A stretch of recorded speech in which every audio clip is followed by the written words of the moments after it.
Senor Ortiz, we are live. Are you ready to kick this thing off, brother? All right, let's go. Do it. KTTV, giving you what you need. Motivation, education unleashed. H-Town representing, we forever keep it rolling. Join the conversation with inspirational stories. Thought-provoking, feel that energy. Kendrick Thomas aiming to lift the community. True indeed, tune in, come and see. Giving you what you need. KTTV, let's go. Hey, KTTV. Hey.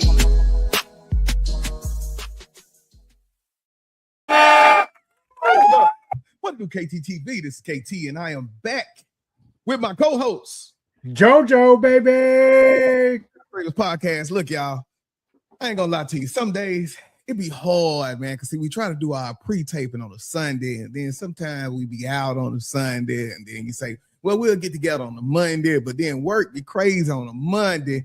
So right now, we just want y'all to bear with us, man, as we kind of get back into a normal schedule since I'm just getting back to my real life, man. But other than that, man, now that we can kind of explain to the crowd, man, how we be hit and miss in some weeks, how you feeling, brother?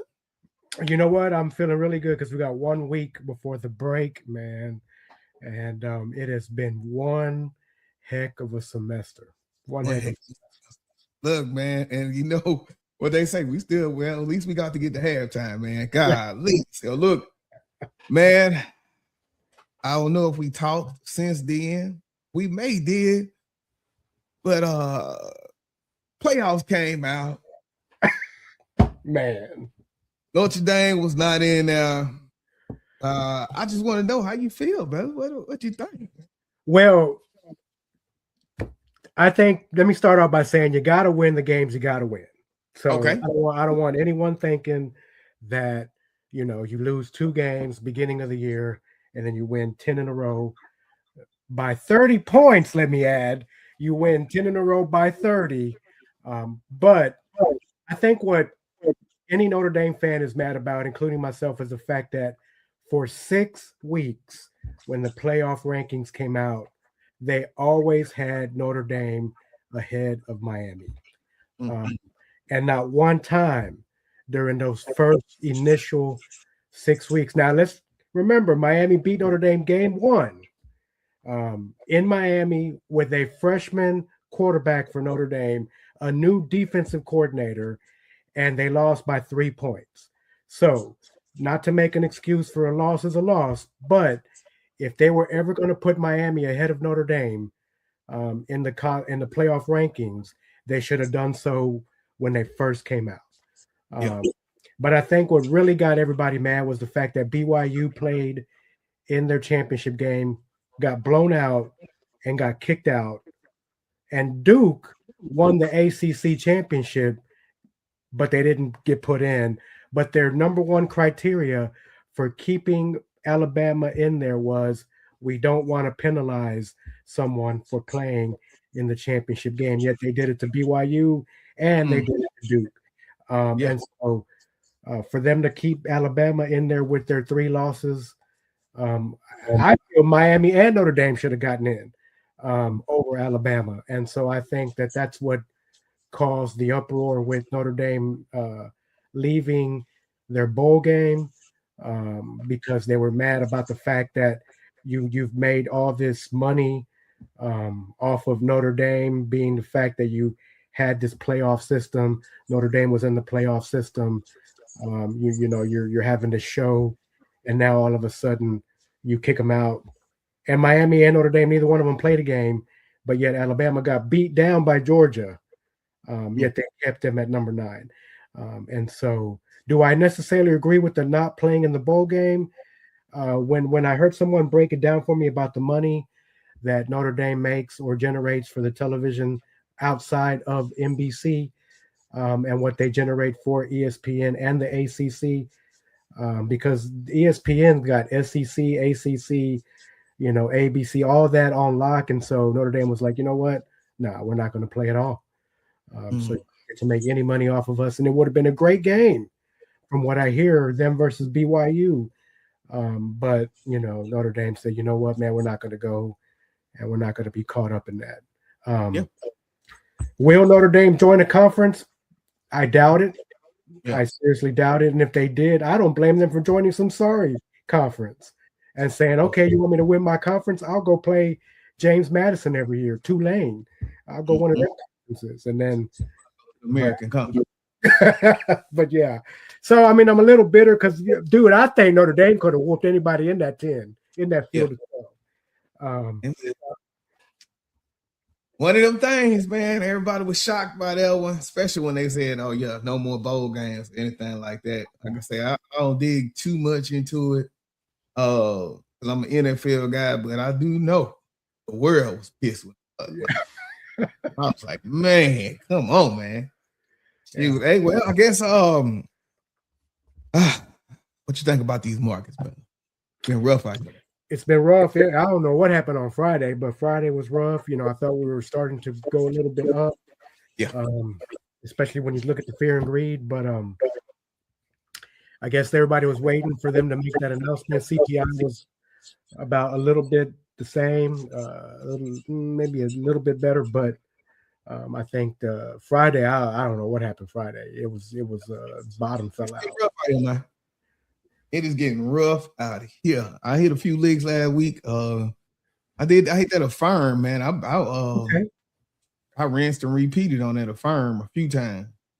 But yeah, like I say, I seen that.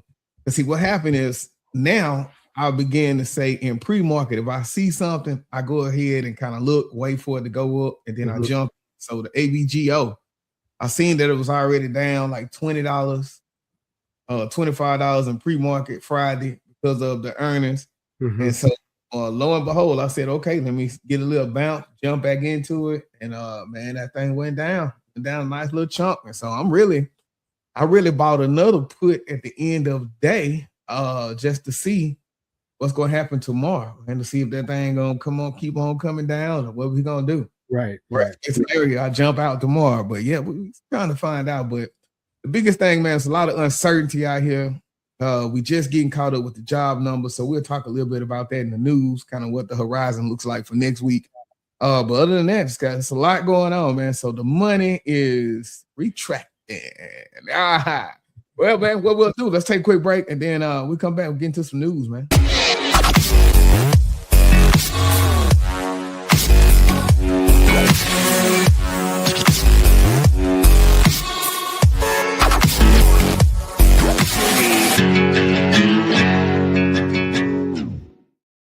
All right, y'all, let's jump into some news.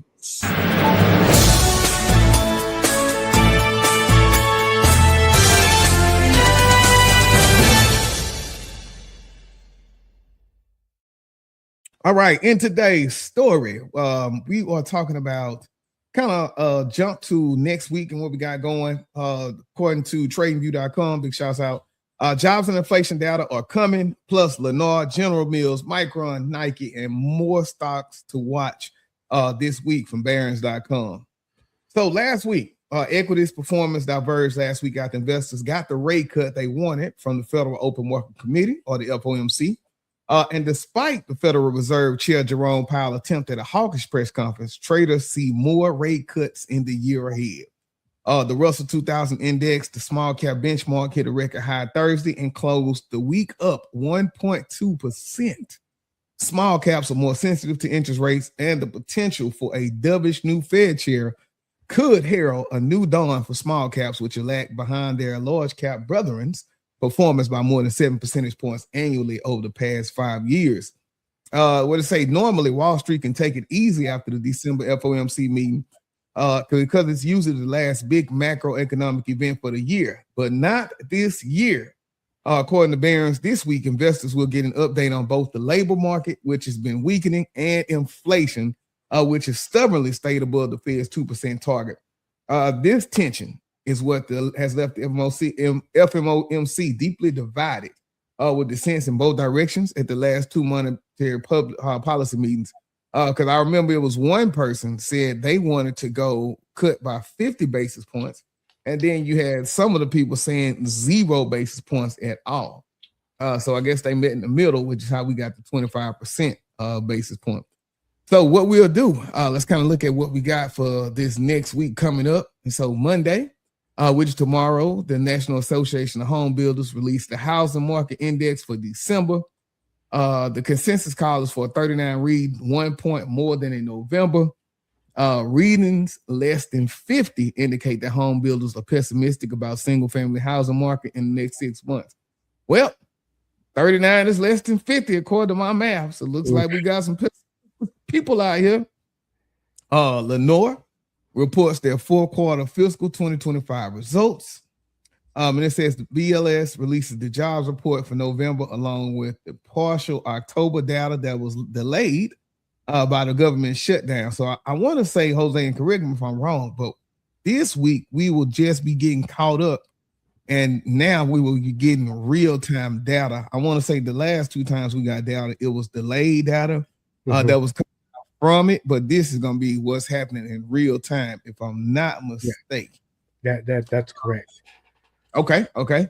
So it said job growth has slowed this year to 76,000 a month on average through September, less than half compared with the same period last year. Even the 76,000 figure may be high, as Powell said this past week.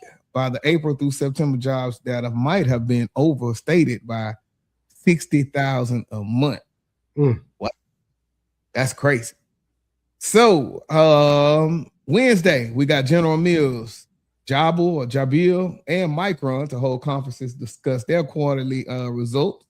MU has been on the test, so that's something to watch.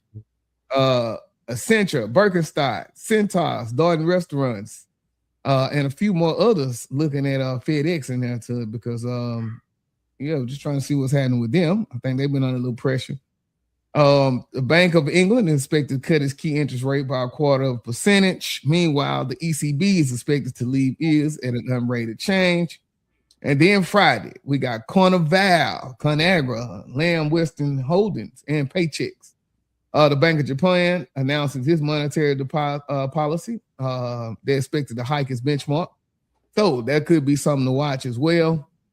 And the National Association of Realtors report existing home sales for November. Economists forecast a seasonally adjusted annual rate of 4.15 million homes sold, slightly more than in October. The median sale price was existing home was $415,000 in October. Golly, man, who are these people? They balling, man. Yeah, or either house is just high as hell. Hey, man, what about this, man? What'd you say? I say, what you think about this, man? I think one of the things that we've been talking about, and I heard something earlier today about money being injected now into, so I think we're going to get some good news for a little bit, but then we have to worry about what happens after that with inflation. We do have the holiday spending coming up, but that $415,000 for the housing, man, that number jumps out. I don't know if that's where we're going to be at, moving forward. How realistic is it now to buy a house compared to what it was? Will these interest rates go down? And I think some of these earnings that are coming up, man, Micron, I remember when Micron was an $80 stock. And now we're in the 200s. And so we'll see. Some of these stocks have been going up. And so I think that whether they have good or bad earnings coming up, I think they might, lose a little bit of steam just because they're completely overbought. So we'll see what happens next week, man. And got a lot of that tech has been getting a beating, man. My God. Yeah. All right, man. Let's take a quick break and get back into some heat check. You see the drippy, I'm fitted up. Hop in my car and the giddy up. Secure the bag, yeah, I get the bus. Pick it up. You see the drippy, I'm fitted up. Hop in my car and the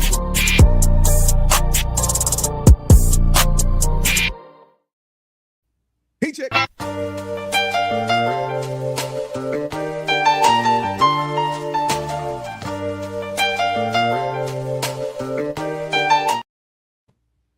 All right, y'all. Welcome to the Heat Check segment of the Administrators Podcast.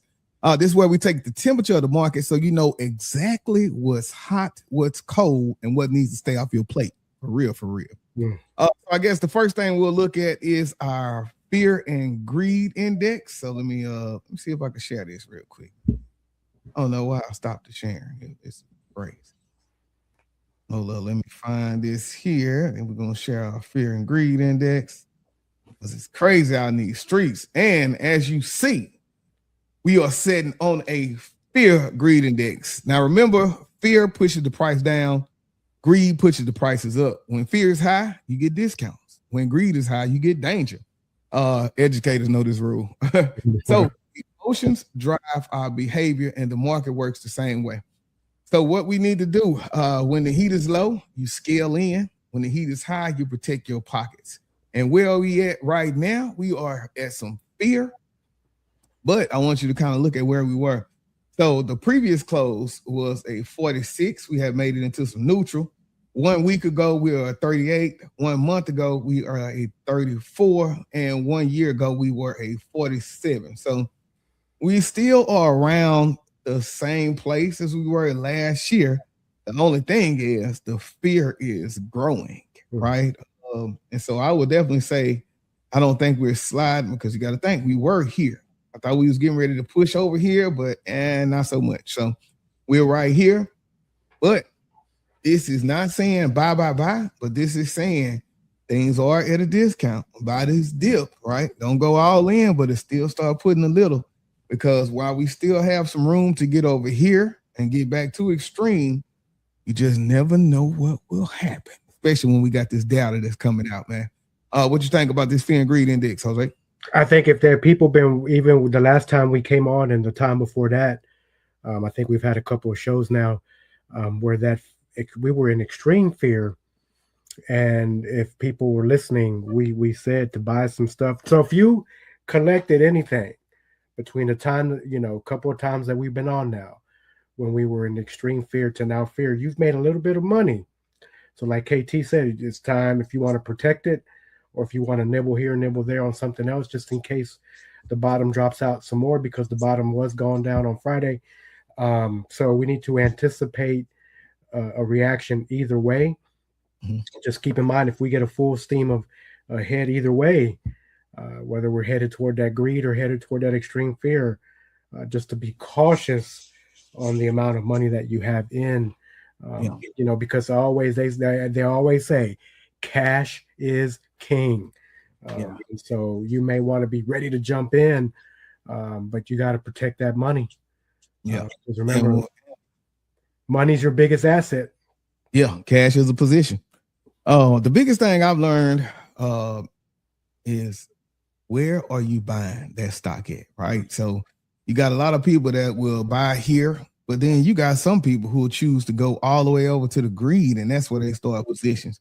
Remember, even more important than the asset you buy is the price that you buy it at. So just making sure that you're watching your entries. We'll get into it. Jose, you gonna look at a little SPY today? You got anything up like that, or should we look at it now? But let's look at the SPY now, because I was going to look at some Tesla and Nvidia, and then I'm throwing some stock in there. Yeah, let's look at a little SPY over here, kind of see what we've been doing. Okay, y'all. And so I want to go to our 1 hour chart, then I'll start sharing. Okay, share this tab instead. Let me take some of these lines out of here. Y'all know how I do it. All right. So this is what we got. Man, it's looking rough on these streets, man. I think that much. Let's see if we can zoom out.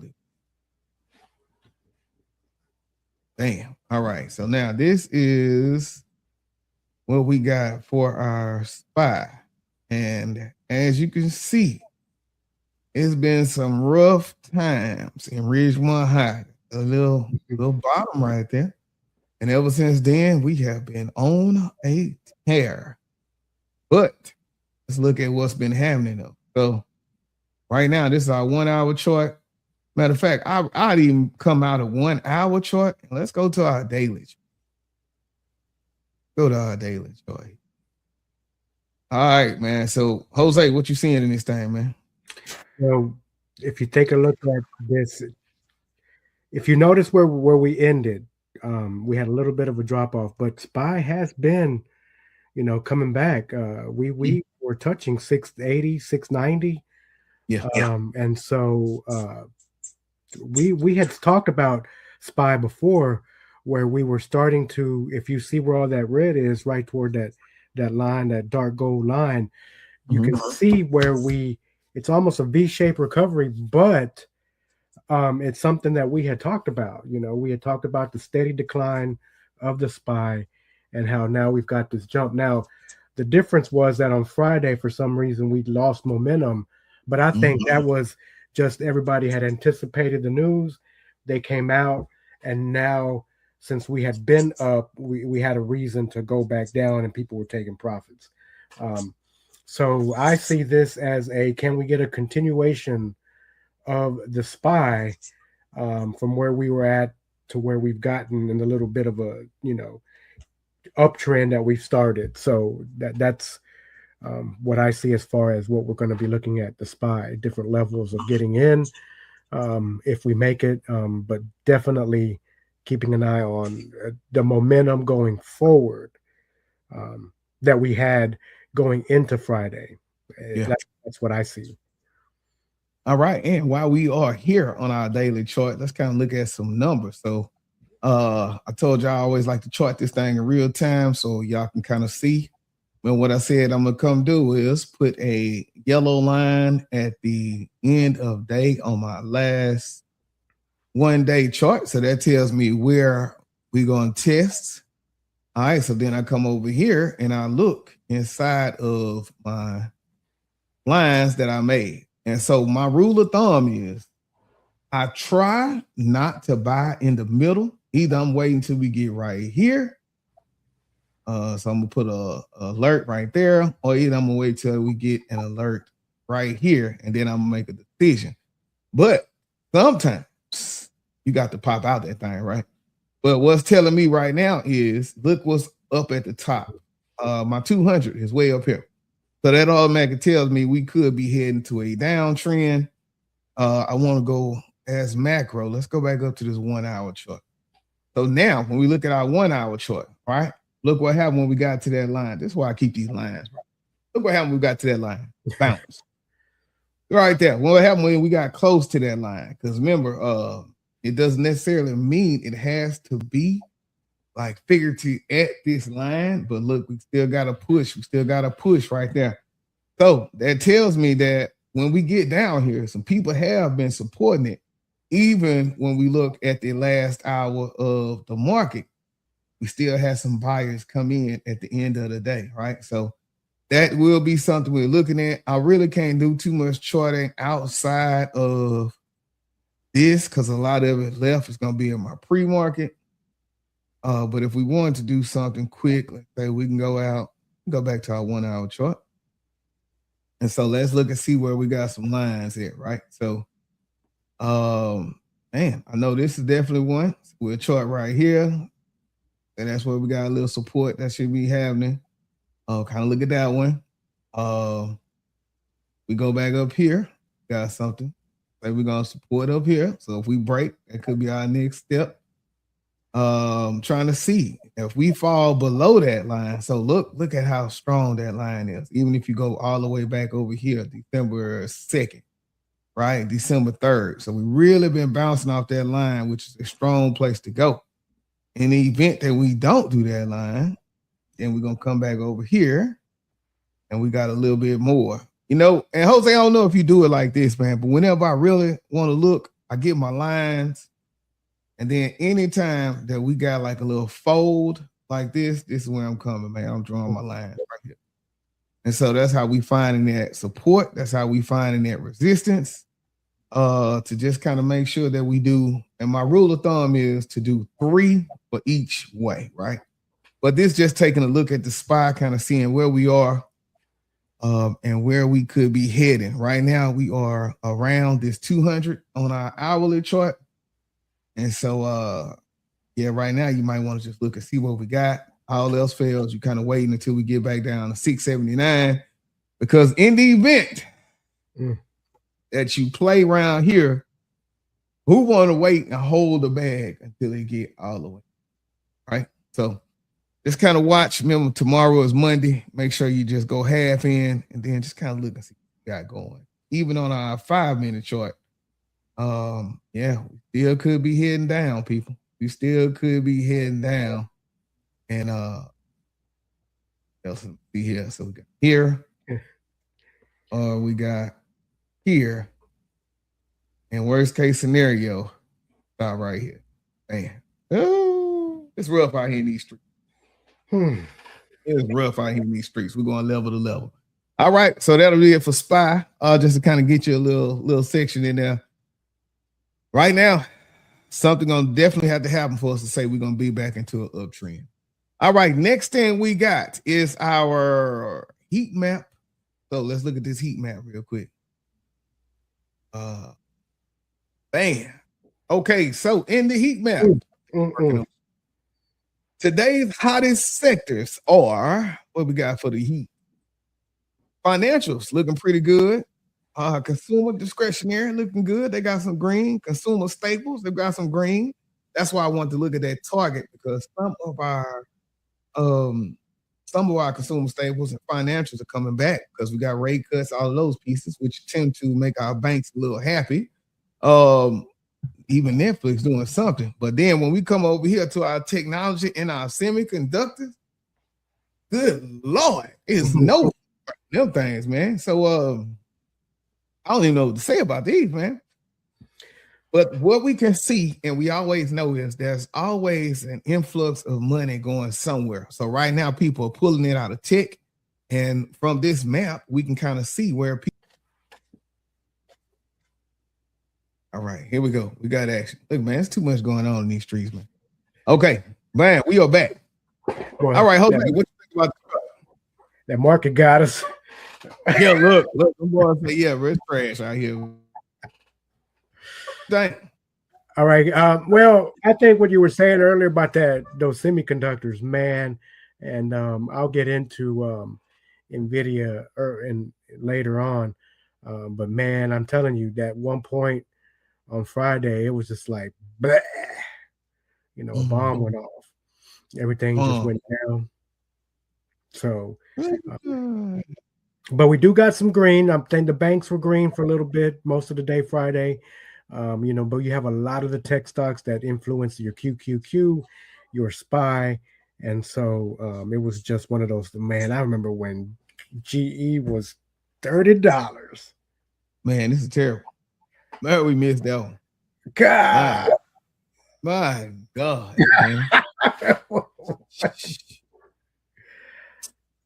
Yeah, man. All right. I guess let's go back and look at now let's look at this VIX, man. See what we got going on out here, man. So Darren. All right. So this is the volatility index report.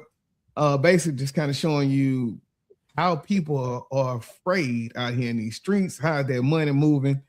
And so usually the higher the VIX, the lower the market. So you got to think about, when we get a 17, that means things was terrible out here in these streets. This was us kind of coming down. Was this Friday? What was Friday? 12/12? Mm-hmm. Yes, let me see. Friday. So this was us Friday. Started today out, kind of going up. Things went crazy that morning. Then we started leveling off. Then lo and behold, some crazy stuff happened again. So right now we're at a 15. The previous close was the 14. 52-week range is 13 to 60. The days range was a 14 to 17. So we right around, well, if you can see, we did move up higher, and we closed higher than our previous close, which means that things are getting a little shaky out in these streets, man. Anything on that, VIX? Just going back to where it was, though. I mean, I think we're seeing some little bit of shift because it was killing us there for a little bit. But yeah, I got to be careful with it. 15.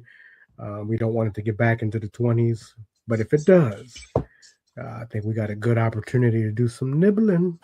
Yeah, do a little nibbles. All right, man.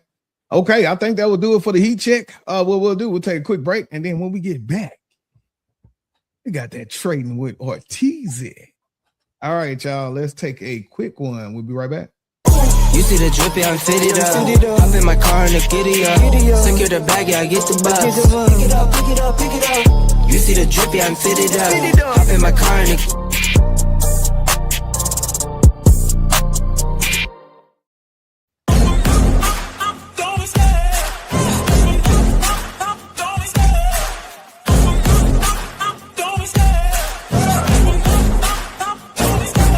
Love the chase and the hunt, and I set the pace.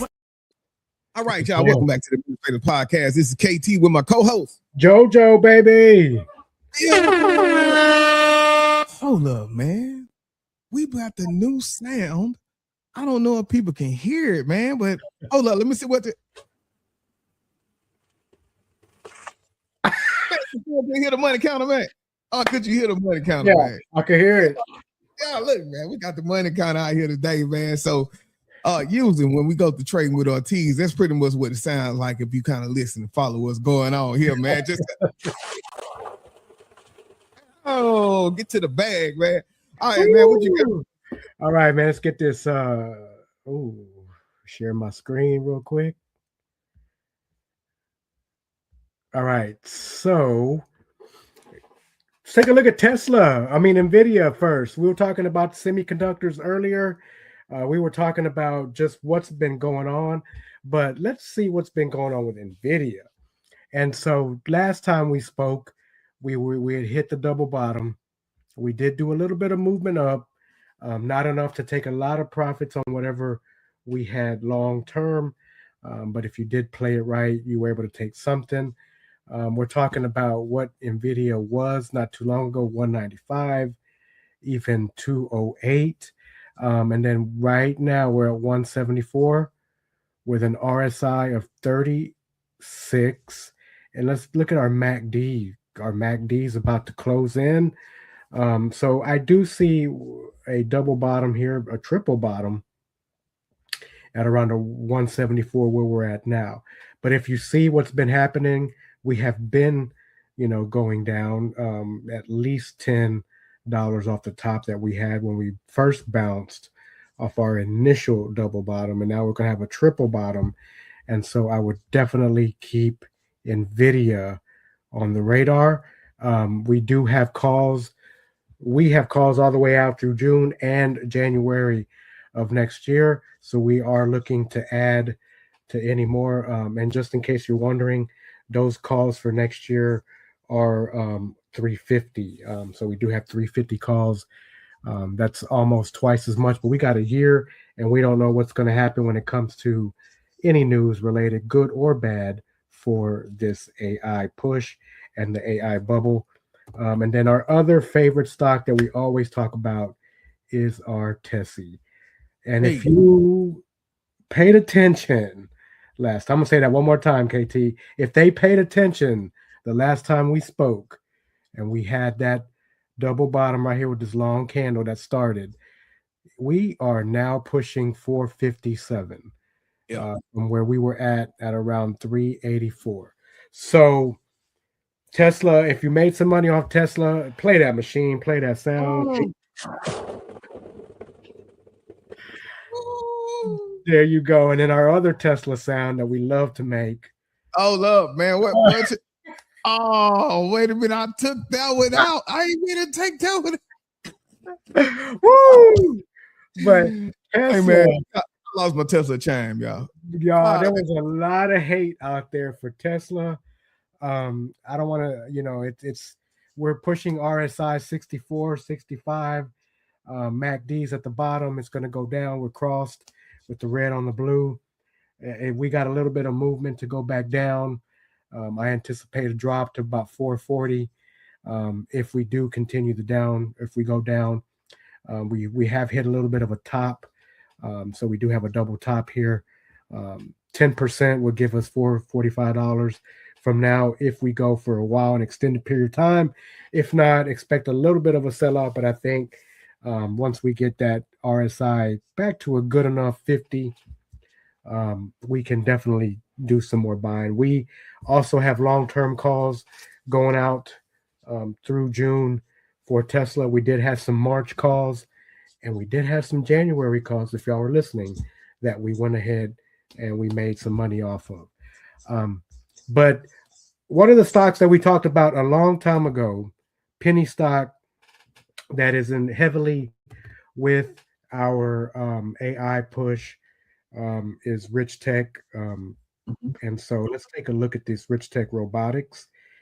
If we were in when we got in, you know that we hit $7. We did go up to about $7 with this. Let me see if I can get this to squeeze for me. This rough over here on with the mouse pad. But yeah, we definitely up at the top. And then when all that uncertainty happened with the AI bubble shifting, blah blah blah, we lost some ground. And last week, now this is a long-term stock for me, 1,000 shares. I did sell about a couple hundred, right around the 650 area. But then I was able to get back in when we were climbing toward the bottom at around $3, got back in. And so now we're sitting at $4.15 in that area. RSI is at 50. Our MACD is relatively highish right now. So I would anticipate a little bit more of a movement down, quite possibly down in here into the $4 range. Maybe even into the 350 range. I do still believe this has a lot of potential.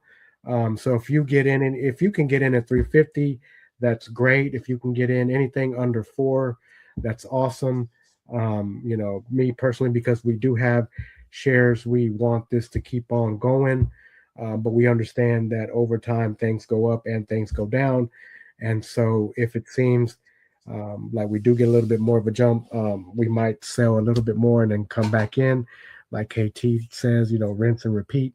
But there's definitely something that is long-term for me. And I also did some research out there, and they are also, you can get options on them now.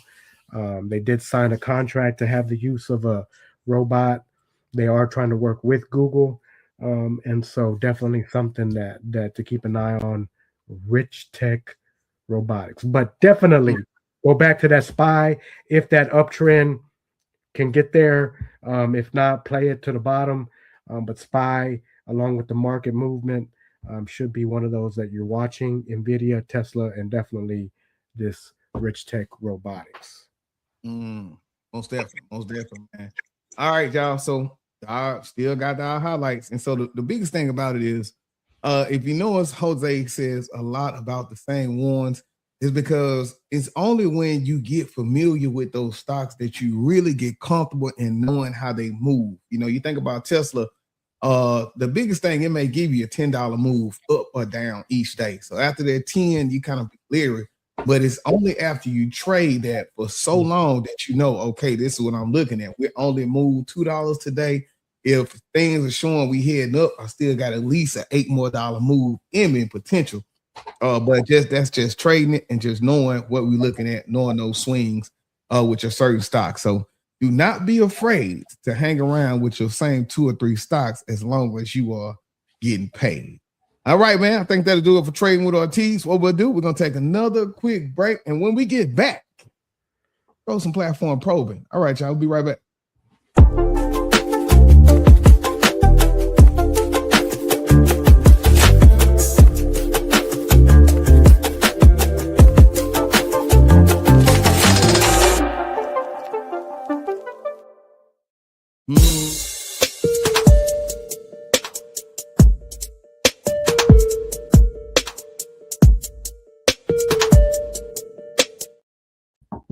All right, y'all. In this episode of Platform Probing, I want to look a little bit at Target, right? Because Target has been beat down.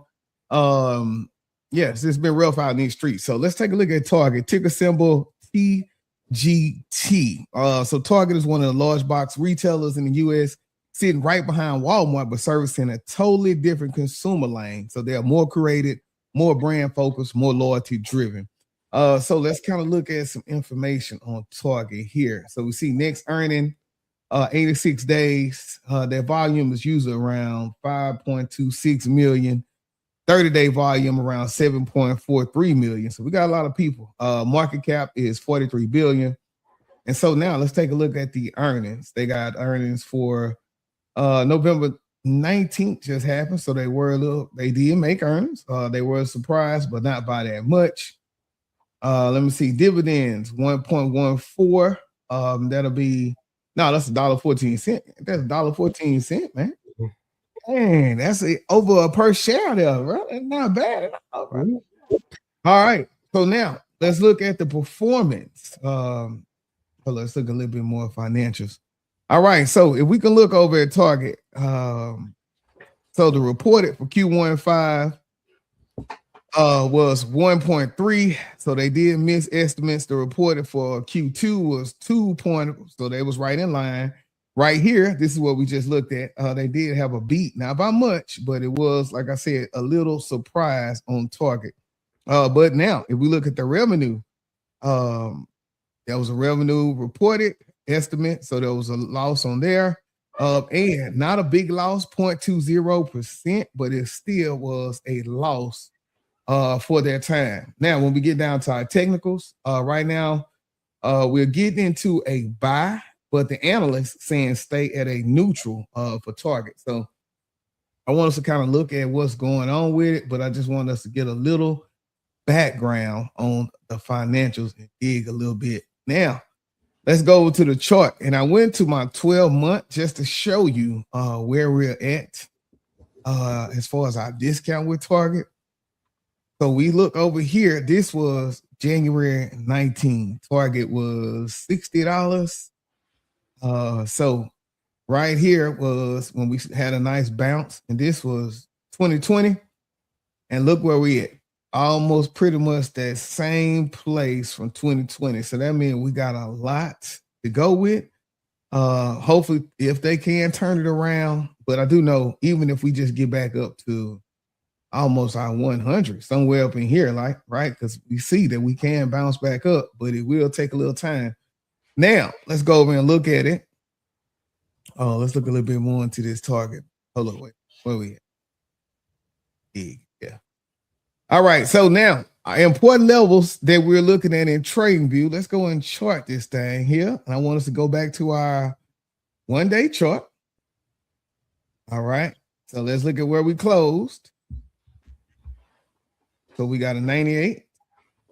And we got a 96. So these were our openings and closes of last week. As we can see, what do we got right here? Target is making its way up. So we've been pushing for the last few days. We did hit a little resistance. But what I'm thinking is we are getting close to our 200-day moving average. And so in some cases, this acts as a magnet. And so a lot of the times it will be drawn up to here. It'll be really just all on what we got. So now let's go look at our 1 hour chart and kind of look at some levels. Jose, I'm going to say some big things could be popping because we know what this could be right here. We sure do. Hey, we know what this could be right here. So we always can say, hey, we're looking a little flaggish, right? Little bull flag. Little bull flag. So this is why I want to call y'all attention to it. So let's go and let's look at that bull flag pattern here. All right, so let me share this tab. So if you look at this pattern, we got our handle right here. So we got the strong uptrend. And I just showed you that strong uptrend. Now we got a little consolidation that's happening. So we go back here. Look at that. Big, strong uptrend on our candle. Then we consolidate, we hit back up. Now we coming back down, but we have not broke our 9 EMA. All we did was came back down, consolidated down to it. So now Target has a decision to make. But for the most part, look at it. It's been respecting that 9 EMA. We dropped down to our 20. But what happened? We came right back up. So now let's look at some of our levels that we want to kind of get into this thing with. So one big level. Let's see where we at right now. Let me take these off. Take these off. So with the inside, we want to say 97.38 is a level. Want to come back down here and look. Got a 96. All right, give me another level to the top. We got this 90. Here we go. We got to push back right here. That's our second level to the top. And of course, our third level is going to be at that 98.24. Anything past this 98.24, yeah, you're going to go in there and get you some, y'all. I'm going to just tell you what God loves, because that means we are headed back to anything past that. Look, we could get here. We're trying to go here, right? Up to that. So we got a 99. That's our next level. If we go past 98.24, but then our next stop is going to be our 200 EMA. And so when we think about where we are right now, $98 to 101, if you swing trade that, you could get you a few dollars right there, just being patient and checking that out. Let's go back to our 1 hour chart, because as we know, things go up, things can go down. So our next level coming down, what we got? So we got our 60 EMA, our 20 EMA, which is right around 96, 62. If we lose that, then we come down here by 96.26. If we lose that, looks like we'll be 95. But remember, this is our low of the day for Friday, right? So we come down here and we break and we confirm under this, you could bet your bottom dollar we coming down to test this 95, 93. So either way, because we can still starting at where we at right now? 97. Was it 97? Let's say 97. So either way, that's 97 to 95 or 97 to 101. Either way, we're going in either direction. But we just showed y'all the pattern that we're looking at. So we're looking for this to come out of this wedge. Look, let me see here what I can do. Yeah, so we're looking for this to come out of this wedge. And so that way, if it does break out, of this wedge,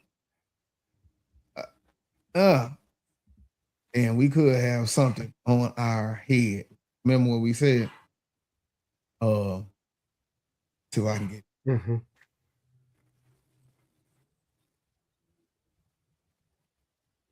Yeah, so this is what I want right here. So this is our bull falling wedge. This is what okay, can you see that? Mm-hmm. Yeah. So that's what we're looking at over here. Look at our target. We come over here, share this tab. Well, we see what we got. We got our wedge right here. We got some little stuff talking noise right there. Got our wedge right here. And what we looking at, because this is our EMA line, it's still holding. And then we potentially looking right here. Next week, I want to come back and see what we got out of this. But potentially, y'all, we got target on the line. Will this be a short run? You can, but I'll definitely say swing trade it out a few weeks. I have not looked at any calls for this yet. Right now, I just started charting it today, so I'll look a little deeper into it. But it's definitely going to be something that I'm coming to look into for a Monday. And why am I coming to do that? Because our heat map just told us that who is getting the money? Consumer. So we got Walmart up, right? We got, who was that? Coke. We got Pepsi. We got Procter & Gamble. So we got all of these pieces. Home Depot up. McDonald's, Starbucks. All of these are our consumers, restaurants, home improvement. All we know is they ain't tech. So then we got to start looking at where the money's flowing, and then where can we start paying attention to things. And I think that is how we get back over here. So, can you go to that Walmart real quick? Oh, never mind. Yeah, let's go to Why the world.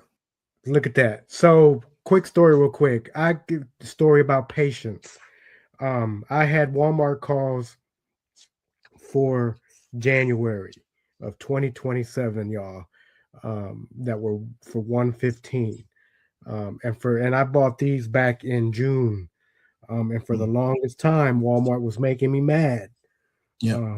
And so right around, I don't know, October, November, Walmart's still below 100. I'm getting a little mad. I had a little bit of profit in them, so I sold them, and Walmart dipped, so I was happy.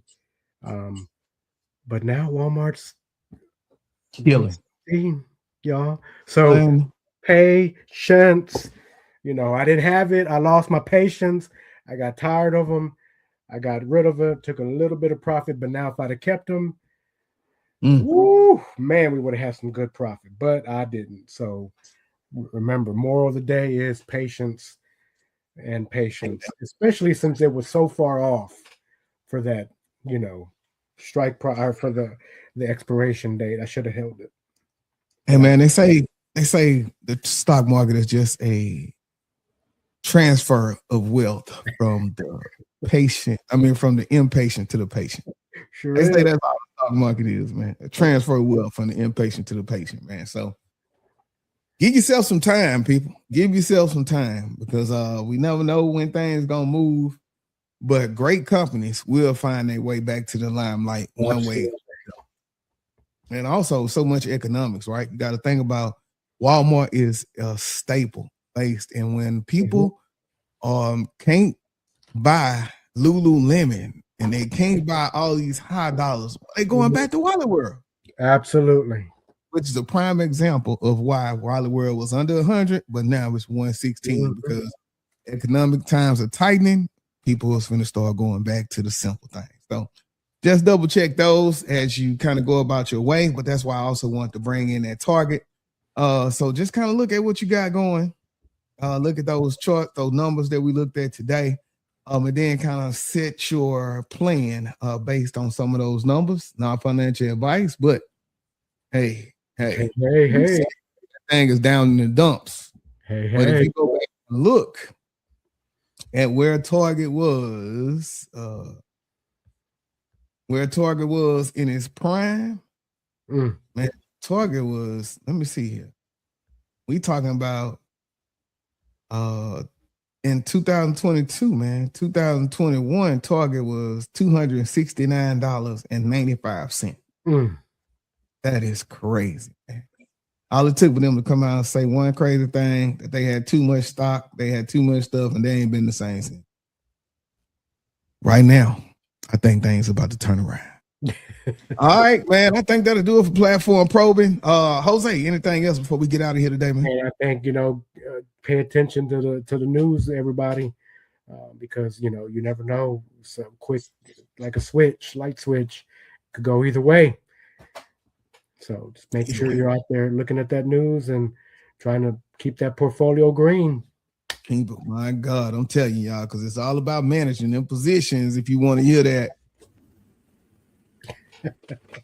Hey, we got the towners.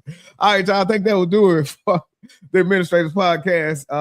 We're gonna check on this freezing up. We're gonna get all that together too. Something must be going on, right? He can't be running all these shows off this computer, man. I'm gonna have to get Super Mac. All right, man. Other than that, this is KT and JoJo, baby. For the Administrators Podcast, we will catch y'all next week. This is Darnell with Broadcast Houston. This is Dr. Tamara Beckford. Hey, this is Candace. This is London Underwood. This is Kirsten Bass with Inner City Greens, and you're watching. Y'all are now tuned in to KTTV. KTTV. KTTV. Is that right?